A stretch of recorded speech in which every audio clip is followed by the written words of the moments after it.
Model yang seterusnya ni yang membuatkan nama RX-7 ni berkembang. Sebab apa? Sebab RX-7 FC ni ada dekat dalam movie JDM hit icon, iaitu movie Initial D.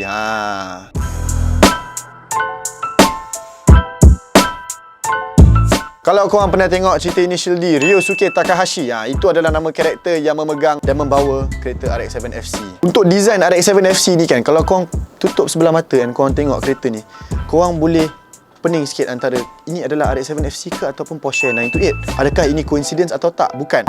Sebab apa? Sebab memang Mazda ada buat peniruan waktu exam. Dia ada buat peniruan terhadap Porsche 928 pada zaman tu. Pada zaman tu Mazda banyak ambil notes daripada Western punya cara buat kereta, and sebab dia nak buat kereta ni banyak untuk dijual dekat US punya market, and ia adalah the first RX-7 punya model untuk dijual dekat US punya market. Untuk model RX-7 FC ni, dia punya handling telah diimprovekan oleh Mazda daripada RX-7 SA yang kita borak tadilah. Untuk RX-7 FC ni, dia punya oversteer dia telah diimprovekan. Dia ada rear suspension yang lagi hebat daripada RX-7 SA, dan macam-macam lagi lah. So my point is, dia punya handling was improved from the RX-7 SA. Untuk RX-7 FC ni, Mazda ada tambah benda baru dekat RX-7 FC ni. Apakah dia? DTSS, Dynamic Tracking Suspension System. Apakah function DTSS ni terhadap kereta RX-7 FC? DTSS hanya allow kereta tu untuk keluarkan degree yang sepatutnya sewaktu corner. Suspension, degree suspension cornering dan sebagainya.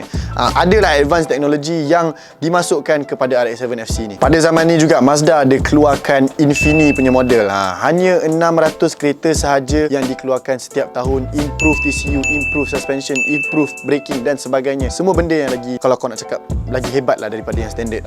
Macam kalau aku nak sembang pasal GTR R34 dengan GTR R34 V-Spec, lebih kurang macam tu. Mazda RX-7 FC dan juga RX-7 FC Infini.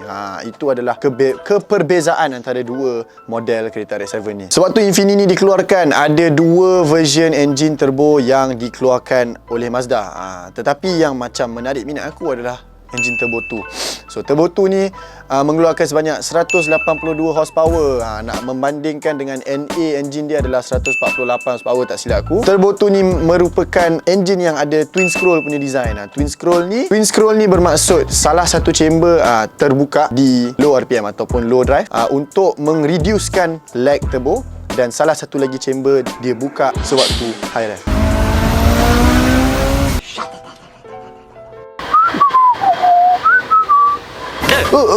Hai, dah buat terkejut dah. Kenapa dah? Kita buat keluar banyak-banyak merchandise ni.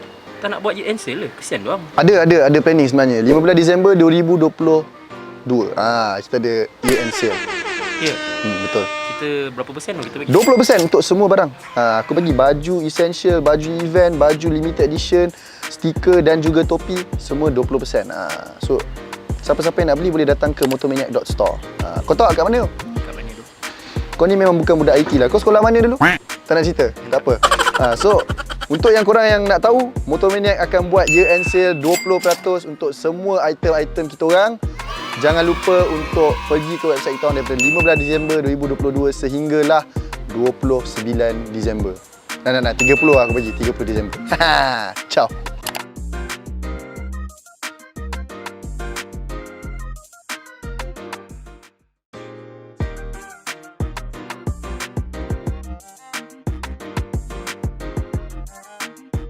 Model turbo 2 yang ada twin scroll ni mengeluarkan 33% lebih power daripada engine NA, dan thanks to this method, kita boleh borak tentang RX-7 FD yang mana menjadi ikon dan menjadi salah satu kereta yang terhebat Mazda pernah buat pada zaman tu sehinggalah sekarang. RX-7 FD.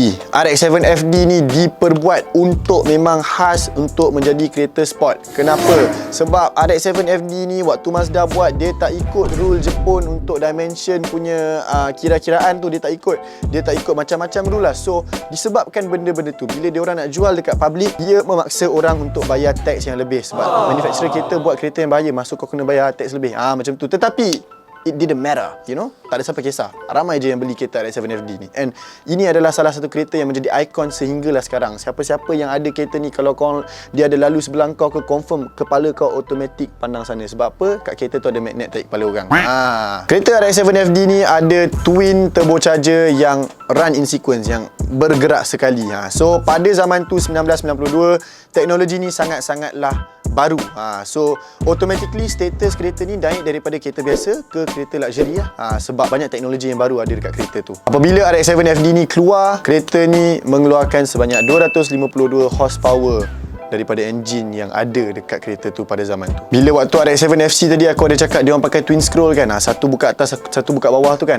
Samalah konsep dia yang di-apply dekat RX-7 FD ni, yang mana dia orang ada twin turbocharger untuk reducekan lag. Dia orang buat benda yang sama, and kalau ikutkan logik, orang kena, driving style orang kena berubah lah, sebab dia nak kena adapt kepada power yang akan buka seterusnya dekat high rev tu kan. Tetapi waktu zaman tu orang suka dengan kereta ni. Kereta ni banyak masuk kat dalam movie, banyak masuk dekat dalam magazine. Salah satu organisasi yang pernah review kereta RX-7 ni adalah Playboy Magazine.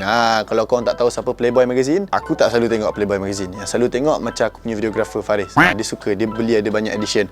So Playboy Magazine ni pernah interview atau pernah review kereta RX-7 ni sekali dengan Dodge Viper. Bayangkan Playboy ni adalah daripada USA, review kereta RX-7 daripada Jepun dengan Dodge Viper daripada USA. Dia orang cakap RX-7 ni jauh lagi hebat daripada Dodge Viper. Itu adalah efek atau impact RX-7 ni terhadap dunia pada waktu tu. RX-7 FD ni memang sentiasa akan menjadi ikon. Sebab apa? Sebab lampu pop-up dia, sebab dia punya warna kuning yang menjadi ikon color RX-7 FD ni. Dan sampai satu tahap, kalau korang kenal Travis Scott, dia pernah masukkan kereta ni dekat dalam album cover dia. Sampai tahap tu, sampai sekarang lagi orang masih minat dengan RX-7 ni. So jangan lupa untuk like, subscribe dan share. See you in the next episode. Apa-apa Roja.